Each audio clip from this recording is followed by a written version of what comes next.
Hello, যারা NEET 2026 দিচ্ছ correction উইন্ডোর জন্য বহুত দিন ধরে অপেক্ষা করছো তাদের জন্য সুখবর, কারেকশন উইন্ডো কিন্তু ওপেন হচ্ছে। এক্ষুনি কারেকশন উইন্ডো ওপেন হচ্ছে। আমি তোমাকে টাইম বলে দিচ্ছি কখন থেকে কখন অবধি কারেকশন তুমি করতে পারবে, কতবার কারেকশন করা যাবে, আর এক্সাক্ট কি কি কারেকশন করতে পারবে। চলো দেখে নি ভিডিওটা। আর তুমি যদি আমার চ্যানেলে নতুন হচ্ছ, চ্যানেলটা সাবস্ক্রাইব করতে ভুলো না। ভিডিওগুলো ভালো লাগলে লাইক কমেন্ট শেয়ার করতে একদম ভুলো না। তোমার নিট জার্নিতে আমি কন্টিনিউয়াস তোমার পাশে থাকবো। তো দেখে নাও, এখানে দেখতেই পাচ্ছ 12ই মার্চ, মানে আজকে আমি ভিডিওটা করছি, এখনো আজকে 12ই মার্চ। তো আজকে দুপুর 12টা থেকে কারেকশন তুমি করতে পারবে, কারেকশন স্টার্ট করা যাবে দুপুর 12টা থেকে। আজকে 12ই মার্চ 2026 দুপুর 12টা থেকে কারেকশন স্টার্ট করতে পারবে।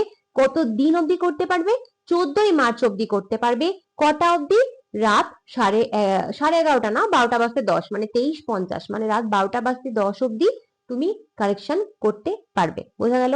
12ই মার্চ 2026 দুপুর 12টা থেকে 14ই মার্চ রাত্রিবেলা 11টা 50 অবধি তুমি কারেকশন করতে পারবে।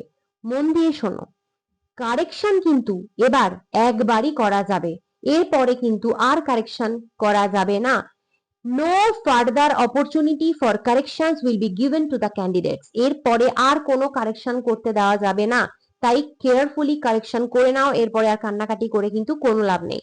এবার যদি বলো যে ম্যাম কারেকশন কি সব করা যাবে? না, কারেকশন তো সব করা যায় না, তোমরা জানো সেটা। কি কি কারেকশন করা যায়?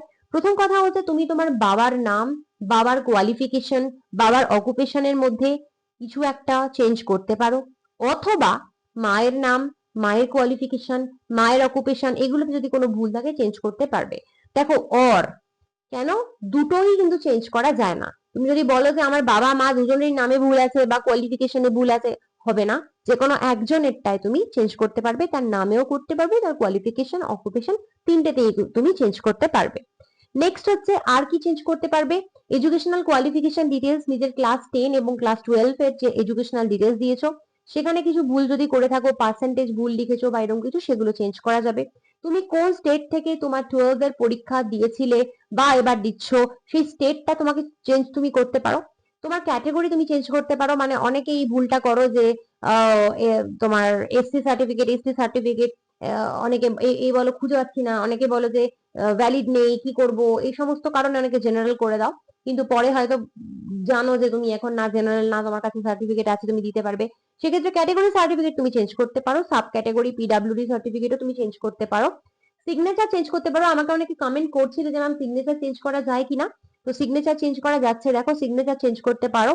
Number of attempts in NEET UG, তুমি যদি নাম্বার অফ অ্যাটেম্পট যেটা লেখা থাকে তুমি সেটা যদি ভুল দিয়েছো কিছু, সেটাও তুমি আপডেট করতে পারো, যদিও এটাতে কিছুই যায় আসে না, কারণ তুমি কবার নিট দিয়েছো সেটা ডাজন্ট ম্যাটার।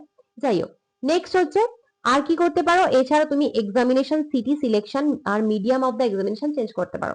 মানে এক্সামিনেশন সিটি সিলেকশনে আগে হয়তো তুমি দিয়েছিলে কলকাতা, হ্যাঁ, আগে হয়তো তুমি কলকাতা দিয়েছিলে, তোমার এখন মনে হলো তুমি বর্ধমান দিতে চাও, তুমি সেটা চেঞ্জ করতে পারো। মিডিয়াম চেঞ্জ করতে পারো, মিডিয়াম অনেকে তোমরা শুধু ইংলিশ দাও, এখন হয়তো তোমরা মনে হচ্ছে যে না ইংলিশের সাথে মাতৃভাষাটাও থাকা জরুরি, বাবা ইংলিশ দিলে সবটা বুঝবো কিনা, সেক্ষেত্রে তোমরা বাংলা চুজ করতে পারো, বাংলাটা চেঞ্জ করে এখন ইংলিশ চেঞ্জ করে বাংলা দিতে পারো।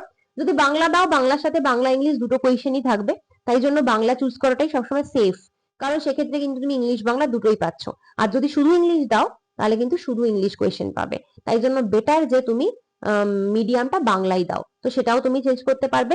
এছাড়া তুমি চেঞ্জ করতে পারবে তোমার আইডি ডিটেলস। আইডি ডিটেলস তখনই চেঞ্জ করতে পারবে যদি তুমি আধার ছাড়া অন্য কোনো আইডি ইউজ করেছিলে। তুমি যদি আধার ইউজ করেছো, আধারের কোনো ইনফরমেশন এখন চেঞ্জ করা যাবে না। আধার ছাড়া অন্য কোনো আইডি যদি ইউজ করেছিলে সেটা ডিটেলস তুমি চেঞ্জ করতে পারো। তো এই হলো ব্যাপার, চেঞ্জ করে নাও চটপট। আর এখনই লাস্ট চান্স, মাথা ঠান্ডা করে সুন্দর করে চেঞ্জটা করে নাও, আর কিন্তু চেঞ্জ করা যাবে না। আর যদি নিট 2026 বায়োলজি অনলাইন আমার পেড ব্যাচ এনরোল করতে চাও, চটপট করো, আর বেশি দিন টাইম নেই। এই মাস অব্দিও অ্যাডমিশন চলতে পারে। যারা মনে করছো জাস্ট রিভাইজ করে যাবে বা আমার নোটস গুলো আর আমার এমসিকিউ গুলো শুধু দেখে যাবে, তাদের জন্য এখনো টাইম আছে, কারণ লেকচার এখন তোমরা এইটুকু সময় কতটা কভার আপ করতে পারবে সেটা অ্যাবসলিউটলি ডিপেন্ড করছে তোমার কতটা মনের জোর আছে তার উপর। তো যাই হোক, যদি চাও এনরোল করতে পারো, আমার ব্যাচের ডিটেলস তোমাকে ফার্স্ট পিন কমেন্ট আমি দিয়ে দিলাম।